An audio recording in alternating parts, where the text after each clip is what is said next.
Terima kasih ya teman-teman udah klik video ini. Sebelum kita lanjut ke audio novelnya, aku ingetin ya untuk kalian jangan lupa like, komen, dan juga subscribe. Terima kasih. Entah berapa lama kami berpacu. Aku memuaskan keinginan tubuhku. Namun sepertinya tidak akan pernah ada kata puas dalam diriku. Tubuh istriku benar-benar candu. Bagaikan heroin, semakin dihisap membuat penggunanya semakin ketagihan. Benar-benar membuatku tak bisa berpaling. Terkadang aku tidak mengerti dengan sistem tubuhku. Apakah aku yang terlalu mania atau pesona tubuh Kansa yang terlalu melekat? Aku tidak bisa membedakan keduanya. Yang jelas, tidak akan pernah ada kata puas bila berhubungan dengan Kansa. Seperti misalnya pagi ini. Tadi malam kami bahkan melakukannya selama beberapa kali. Namun, pagi ini tubuhku begitu menginginkannya lagi. Hanya Kansa yang bisa membuatku seperti ini. Hanya dia. Aku meninggalkan Kansa yang tertidur kelelahan akibat olahraga pagi kami. Turun ke lobi hotel dan mulai mencari persewaan motor. Setelah mendapatkannya, aku mulai mencari-cari perlengkapan pendukung untuk acara petualangan kami. Kami hanya akan pergi melihat sawah, menuruti keinginan Bumil yang tidak bisa dicegah. Namun, permintaan Kansa membuatku khawatir. Wanita itu ingin melihat sawah dengan menggunakan motor, padahal menggunakan mobil akan lebih aman untuknya, baik itu dari segi keselamatan bayi maupun untuk perlindungan tubuhnya sendiri. Naik mobil akan mencegahnya dari kepanasan, polusi asap, serta akan membuatnya duduk dengan nyaman. Namun Kansa tidak mengindahkan itu semua. Dia tetap bersikeras ingin naik motor. Dia menggunakan jurus terakhir yang digunakan hampir semua wanita hamil, yaitu mengidam. Semua keinginan tak wajar. Mereka atasnamakan sebagai ngidam, menjadikan bayi sebagai alat untuk mencapai keinginan. Kali ini aku akan mengalah bila aku memberikan pengamanan yang ketat. Seharusnya tidak akan jadi masalah. Aku pergi ke toko yang menjual peralatan yang kubutuhkan. Berbelanja hal-hal kecil yang menurutku cukup dibutuhkan. Selesai melakukannya, aku kembali ke hotel dan mendapati istriku masih tertidur dengan lelapnya. Bangun, katanya mau lihat sawah. Bisuku sembari mengecup pipinya. Kelopak mata itu bergerak dengan malas dan membuka secara perlahan. Menatapku dengan tatapan mengantuk. Jam berapa? 7:30. Sudah kesiangan ini. Kenapa tidak membangunkanku, Mas? Kansa langsung meringsut duduk. Wajahnya cemberut. Kamunya capek gitu, Yang? Salammu, buat aku capek. Kansa mengomel, sembari pergi ke tempat mandi. Aku menahan diri untuk tidak menyusulnya. 15 menit kemudian, wanita itu keluar dari kamar mandi, seraya memakai bathrobe. Rambut basahnya dia tutupi dengan handuk. Mana baju yang mau dipakai? Di koper, Mas. Pakai celana juga, biar nggak kepanasan. Mana celanamu? Ada di koper, Mas. Aku melayangkan pandang ke setiap sudut ruang, mencari-cari koper yang dimaksud.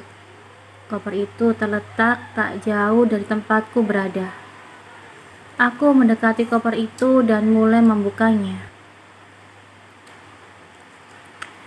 Kansa mengikutiku dari belakang. Pakai yang ini, Mas. Kansa menunjuk salah satu celana berwarna hitam. Aku menarik celana berbahan tipis itu dan memperlihatkannya dengan sesama. Apa tidak terlalu tipis pakai ini? Pakai kaos kaki juga ya, ucapku. Kansa mencoba mendebat, namun aku mengancam akan mengantarnya dengan mobil bila dia tidak menuruti kata-kataku.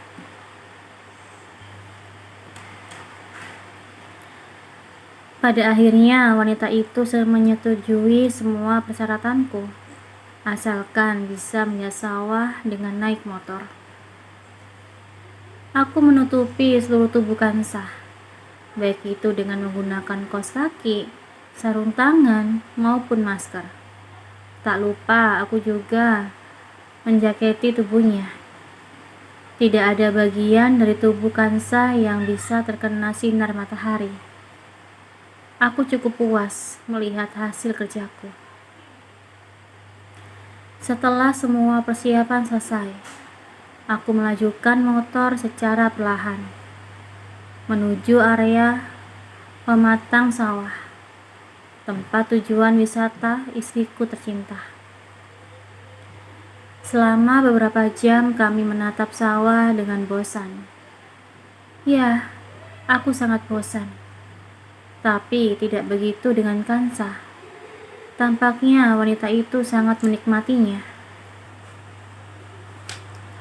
Aku merengkuh tubuhnya, sembari sesekali mengecupi keningnya, mencoba menyukai hal-hal yang dia suka. Matahari tepat berada di atas kepala ketika kami memutuskan untuk pergi dari area hijau itu. Kemudian kami memutuskan untuk mencari makan dan kembali ke hotel. Agenda kami hari itu cukup sibuk. Pagi sampai siang kita pergi melihat sawah. Siang sampai sore kita kembali ke hotel. Menjelang malam, kami keluar dan menikmati suasana alun-alun di malam hari. Bumil kembali menikmati wisata kuliner. Entah berapa banyak makanan yang masuk ke dalam tubuhnya. Tak henti-hentinya mulut itu mengunyah. Nafsu makan Alka benar-benar besar. Hanya dengan melihatnya saja sudah membuatku kenyang. Kami kembali ke hotel ketika waktu sudah menunjukkan pukul 10 malam. Kansa tampak kelelahan. Selain lelah karena seharian berjalan-jalan, tubuhnya juga lelah karena tak henti-hentinya berusaha melayani keinginan tubuhku. Begitu membaringkan tubuhnya dari ranjang, dalam waktu beberapa menit wanita itu sudah pergi ke alam mimpi. Tidur yang nyenyak, sayang. Aku mengecup keningnya dan menyelimuti tubuhnya.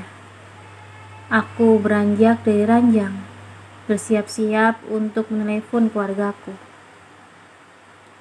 Dret, dret, dret. Terdengar bunyi ponsel yang berdekar. Aku meraih ponsel. Kupikir ponselku yang bergetar, namun ternyata tidak demikian. Aku mencari-cari sumber bunyi itu dan menemukannya.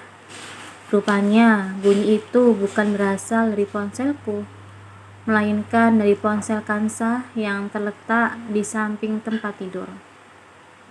Aku meraih ponsel itu untuk melihat siapa yang meneleponnya. Ternyata panggilan itu dari Vian. Halo, Mbak. Mbak di mana? Mas Alek nyariin loh. Pian, ini aku, Alex. Loh, kok kamu, Mas? Mbak Kansa? Kansa sudah bersama aku. Halo? Halo? Sambungan itu terputus. Aku mengecek ponsel Kansa. Ternyata ponsel itu kehabisan baterai.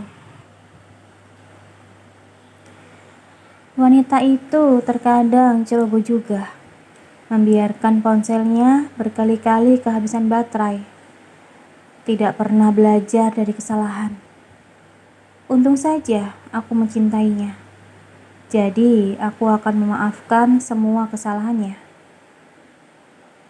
Aku mencari-cari charger Kansa, namun tidak menemukannya. Mungkin dia menaruh charger itu di kopernya. Berpikir hal itu, aku langsung membuka koper Kansa dan membongkar isinya. Mencari benda berkabel itu secara seksama. Ketika tidak kunjung menemukannya, aku mulai mengeluarkan satu persatu barang-barang Kansa yang terdiri dari berbagai macam hal seperti baju, pakaian dalam, sepatu flat, peralatan mandi, peralatan sholat, sandal, power bank, kotak berwarna merah, dan charger. Aku mengambil charger itu, tapi perhatianku tertuju pada kotak ludu berwarna merah, berukuran genggaman tangan. Aku merasa sangat familiar dengan kotak itu. Seperti pernah melihatnya, namun entah di mana. Aku membuka kotak itu dan mendapati sebuah cincin di dalamnya. Cincin itu terbuat dari emas putih. Di bagian tengah mata cincin tampak taburan berlian yang diukir berbentuk bunga. Sedangkan di bagian dalam cincin terukir inisial A, Love K. Inisial A, Alex. Tidak mungkin. Aku tidak pernah memberi cincin ini pada Kansa. Lalu, siapa A? Sepucuk kelipatan kertas kecil menarik perhatian. Aku mengambil kertas itu dan membukanya. Dan isinya membuatku benar-benar naik darah. Pakai cincin ini ketika kamu merasa tidak bahagia. Aku akan datang untukmu, Kansa. A. Love K. Tubuhku gemetar, menahan amarah yang melanda. Ku remat kertas itu seolah-olah sedang meremat pengirimnya. Dadaku panas. Ada kobaran amarah yang ingin kulepas. Hantaman emosi begitu memuncak di kepala. Ingin rasanya aku menghabisinya saat ini juga.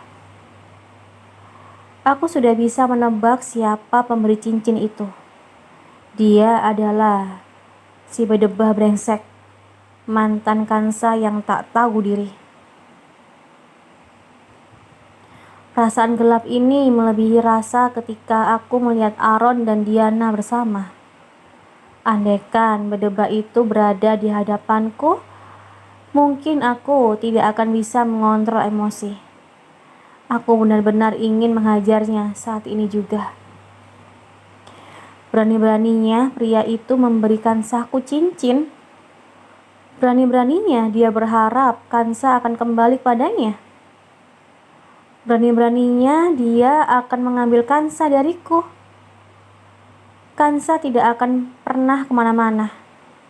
Dia akan tetap di sisiku, menjadi milikku. Tak ada seorang pun yang bisa mengambil Kansa dariku. Brengsek. Aku berusaha mengatur nafas dan emosiku yang membumbung tinggi.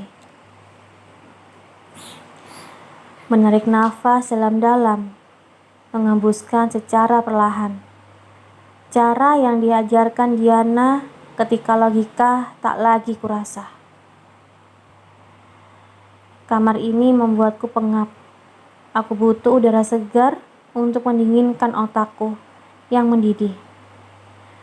Kubuka pintu penghubung ke balkon dan berdiri di sana sembari mengesap rokok kuat-kuat. Pikiranku berkelana. Aku benar-benar marah pada si brengsek. Namun, pertanyaan paling mendasar yang ingin kutanyakan, mengapa Kansa masih menyimpan cincin dari mantannya? Apa wanita itu masih memiliki perasaan terhadapnya? Apa Kansa masih berharap kembali padanya? Apa Kansa masih mencintainya? Memikirkan hal itu membuat hatiku sakit. Dadaku terasa nyeri. Penglihatanku mulai buram. Pertanda adanya cairan yang menunjukkan kelemahan. Aku benci diriku yang lemah seperti ini. Harus dengan apa aku membuat Kansa mau menerimaku? Mau membalas cintaku? Apakah sikapku selama ini, penyatuan tubuh kita dan kehadiran Alka tidak mempengaruhi perasaannya? Sebesar itukah perasaannya untuk si brengsek? Lama aku berdiam di balkon, sembari berpikir. Aku berada di kesimpulan. Aku akan tetap membuat Kansa di sisiku. Seperti apapun perasaan wanita itu terhadap si brengsek. Aku tahu pemikiran ini sangat egois. Tapi aku tidak bisa melepaskan Kansa begitu saja. Mau perasaan wanita itu untuk siapapun, yang berhak berada di samping Kansa hanyalah aku. Yang berhak membuatnya bahagia adalah aku, bukan orang lain. Orang lain mungkin berpikir, aku adalah seorang suami tiran, egois, dan mau menang sendiri. Tapi bila berhubungan dengan Kansa, aku rela menjadi sosok seperti itu. Ya, aku sejahat itu. Aku membuang puntung ketujuh ke bak sampah dan kembali ke kamar. Sebelum mendekati Kansa, aku masuk ke kamar mandi dan membersihkan diri. Berharap bau asap rokok menghilang dari tubuhku. Setelah itu, aku berbaring di sisi istriku. Kansa tertidur dengan sangat lelap. Wajahnya terlihat sangat tenang. Tidak ada kerutan kegelisahan di mimik wajahnya. Beberapa kali aku menatap wajahnya ketika tertidur seperti ini. Aku tak pernah puas maupun bosan untuk melakukannya. Menatapnya ketika sedang tertidur menjadi kebiasaan yang tak bisa aku hilangkan. Aku bisa sepuasnya menunjukkan kelemahanku, ketakutanku, kecengenganku, tanpa Kansa mengetahuinya. Kali ini pun demikian. Apa kamu masih mencintainya? Apa kamu masih berharap kembali bersamanya? Apa aku dan Alka benar-benar tidak ada artinya untukmu? Tapi sayang, maafkan keegoisanku. Seberapa besar pun perasaanmu untuknya, aku tetap tidak bisa melepasmu. Aku merengkuh tubuh Kansa hingga bergelung di dadaku, memeluknya dan menciumi keningnya. Kansa bergerak gelisah. Tampak tak suka dengan tidurnya terganggu. Aku kembali mengecupi keningnya sembari menepuk-nepuk punggungnya, berusaha menenangkannya. Lambat laun, nafas Kansa kembali terdengar teratur, bertanda wanita itu kembali tertidur. Aku mengambil ponsel Kansa dan membukanya. Memeriksa setiap histori, panggilan keluar masuk, chat, daftar kontak, galeri, bahkan aplikasinya. Mencoba mencari tahu hubungan mereka. Namun aku tidak menemukannya. Kansa tidak menyimpan nomornya. Harapan kecil tumbuh di dada. Setidaknya mereka sudah tidak berkomunikasi lagi. Namun aku tidak boleh berpuas diri. Aku tetap harus menunjukkan posisiku sebagai pemilik Kansa yang sebenarnya. Sepertinya rencana untuk kunjungan ke cabang-cabang wilayah kerja Jatim harus kupercepat. Terutama cabang Surabaya.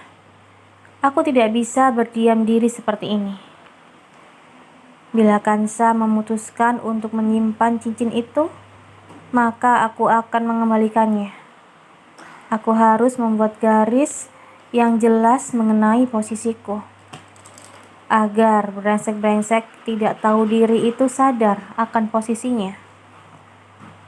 Aku tidak perlu izin Kansa untuk melakukan hal itu, karena aku pemilik Kansa sebenarnya. Katanya baru lusa kunjungan ke cabangnya, Mas. Kenapa jadi maju hari ini?